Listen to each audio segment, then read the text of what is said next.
રામની સાથે લક્ષ્મણ ગયા એ લક્ષ્મણની મહત્તા છે, પણ એ કરતાં પણ રામની મહત્તા શું છે ખબર છે? રામ ગયા પછી ભરતને દશરથે શું આપ્યું છે? ગાદી આપી છે.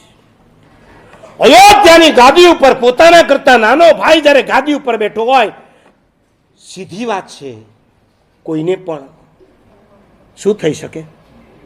શું થાય? ઈર્ષ્યા થાય કે ન થાય? હું મોટો ભાઈ થઈને મને વનવાસમાં તગેડ્યો ને મારા નાના ભાઈને તમે એના પર બેસાડ્યો. એની જગ્યાએ રામ જુઓ, સામેથી ભરતને કહે છે, ભરત છેક મૂકવા આવ્યો છે અયોધ્યાના બાર, ત્યારે રામ કહે છે, ભરત તમે પાછા ચાલ્યા જાઓ. ભરત કહે છે, તમારી ગેરહાજરીમાં હું ગાદી પર નહીં બેસી શકું. રામ કહે છે, હું તમને કહું છું ને, મારો તમને આદેશ છે, તમારે બેસવાનું. પિતાજીએ તમને આ ગાદી આપી, તમારે બેસવાનું છે. એ કાળ હતો, રામચંદ્રજીની ગેરહાજરીમાં દશરથ ભરતને ગાદી આપી શકતા હતા, અને ભરત પોતે બેસવાની જગ્યાએ રામચંદ્રજીની ચરણ પાદુકા એ સિંહાસન પર મૂકતા હતા. આજે તમને પૂછું છું, તમારો બાપ 1 કરોડ રૂપિયા હોય, 3 ભાઈ હોય અને ભાગ પાડે, અને એમાં તમારા ભાગના રૂપિયા તમારા ભાઈને આપી દે, તમે એને સ્વીકારી શકો ખરા? સ્વજન કેન્દ્રિત પ્રેમ જો તમારામાં હોય, જવાબ આપો. કોઈ બાજુવાળા પાડોશીને રૂપિયા નથી આપવાના, કોઈ ભાગીદારને કે પાર્ટનરને રૂપિયા નથી આપવાના.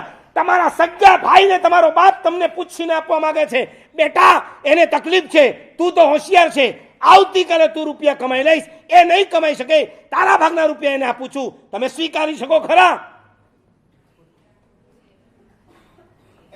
બહુ પ્રેમ છે ને તમારા સ્વજનો ઉપર, તમને આપો જવાબ.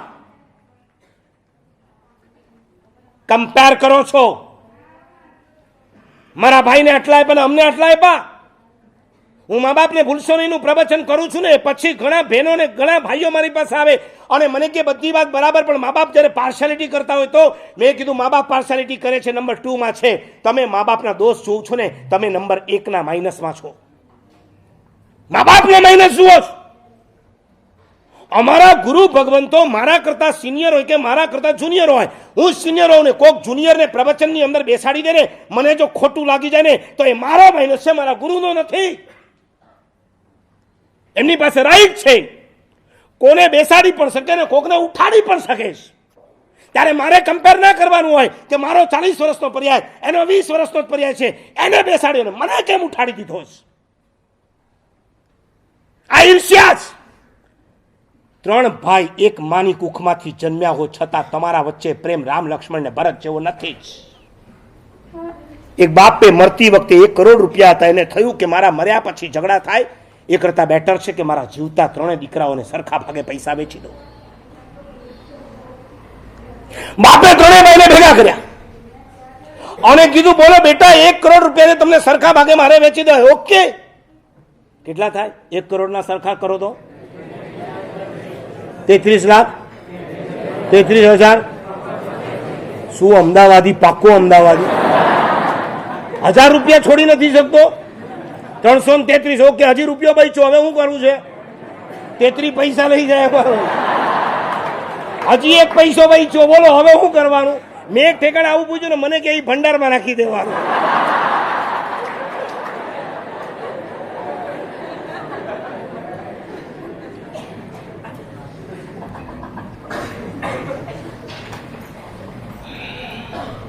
ત્રણ ભાઈને ભેગા કરીને બાપે પૂછ્યું, બોલો બરાબર છે 33 લાખ, 33,333. અને જ્યાં બાપ સરખા ભાગે વેચવા જાય ત્યાં નાનો દીકરો ઉભો થઈ ગયો, પપ્પા મને આ રીતની વેચણી માન્ય નથી. બાપ વિચારમાં પડી ગયો. ઉંમરના એક બાપને થયું કે મારા મરતા મારા મોતને બગાડી નાખશે આ લોકો, કેમ માન્ય નથી? સરખા ભાગે તો વેચું છું, ભલે તમે સરખા ભાગે વેચતા હો, પણ મને આ રીતની વેચણી માન્ય નથી જ. શું કરું? મોટા 2 ભાઈને પૂછે છે, બેટા શું કરું? એને ઓછા પડતા લાગે છે. પપ્પા એક કામ કરો, એને 50 આપી દો, અમને બેને 25 આપો, 8 ઓછા, બીજું શું? પણ એનાથી એ રાજી થતો હોય અને તમારો અંતિમ સમય સુધરી જતો હોય, પપ્પા અમે 8 લાખ છોડવા તૈયાર છે, આપી દો એને 50. બાપે કીધું, જો તારા 2 ભાઈ કેટલા ઉદાર છે, તારા માટે 16 લાખ છોડવા તૈયાર થઈ ગયા, તને 50, બેને 25. અને છોકરાએ કીધું, આ સોદો પણ મને મંજૂર નથી. બાપના હાર્ટબીટ્સ વધી ગયા. કે નક્કી આ છોકરો મને એટેક આપીને મારી નાખશે. તો શું કરું તું કે? નહીં, મારે કાંઈ કહેવું નથી, મને આ સોદો માની નથી. બે ભાઈને ફરીથી પૂછ્યું. બે ભાઈએ કીધું પપ્પા એક કામ કરો, તમે એને પૂછી લો તારે કેટલા જોઈએ છે, પેલા એને જેટલા જોઈએ એટલા આપી દો, પછી જે બચે ને એમાંથી અમને બંનેને અડધા અડધા કરી આપજો, અમે રાજી છીએ. અને બાપ રડતી આંખે છોકરાને કહે છે નાનાને, બેટા બોલ કેટલા જોઈએ છે? આ બે ભાઈ તારા કેટલા ઉદાર છે, તું માગે એટલા આપવા તૈયાર છે. અને છોકરો ઊભો થયો છે. છોકરાની વાઈફ પાછળ ઊભી હતી. એને પણ પોતાના પતિ ઉપર ગુસ્સો આવે છે. સામે બે જેઠાણી ઊભી ઊભી આમ નાક તરફ આંગળી કરી કરીને બતાવી રહી, જો નાક કાપી રહ્યો છે તારો ધણી, આવો તે ધણીને તૈયાર કર્યો છે. અને આ છોકરી આંખમાં આંસુ છે, બોલી શકાય નથી. સસરા બેઠા છે, આમન્ય રાખવાની હોય. અને આ છોકરો ઊભો થયો.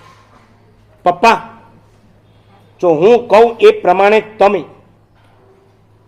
વહેંચણી કરવાના હો તો કાન ખોલીને સાંભળી લો. અમે 3 ભાઈઓ છીએ, અમારા 3ની જેટલી ઉંમર છે ને એ મુજબ રૂપિયા વેચી આપો. મોટો ભાઈ 35નો છે, એને 35 આપો. બીજો ભાઈ 34નો છે, એને 34 આપો. હું 31નો છું, મને 31 લાખ આપશો તો ચાલશે, મારે આનાથી વધારે જોઈતા નથી. અને જ્યાં સાંભળ્યું બે ભાઈ ઊભા થઈ ગયા, નાના ભાઈને ભેટી પડ્યા. બે જેઠાણી દેરાણી તરફ દોડી છે અને બાપની આંખમાંથી લગાતાર આંસુ ચાલી રહ્યા છે. આને કહેવાય ભાઈ ભાઈનો પ્રેમ છે.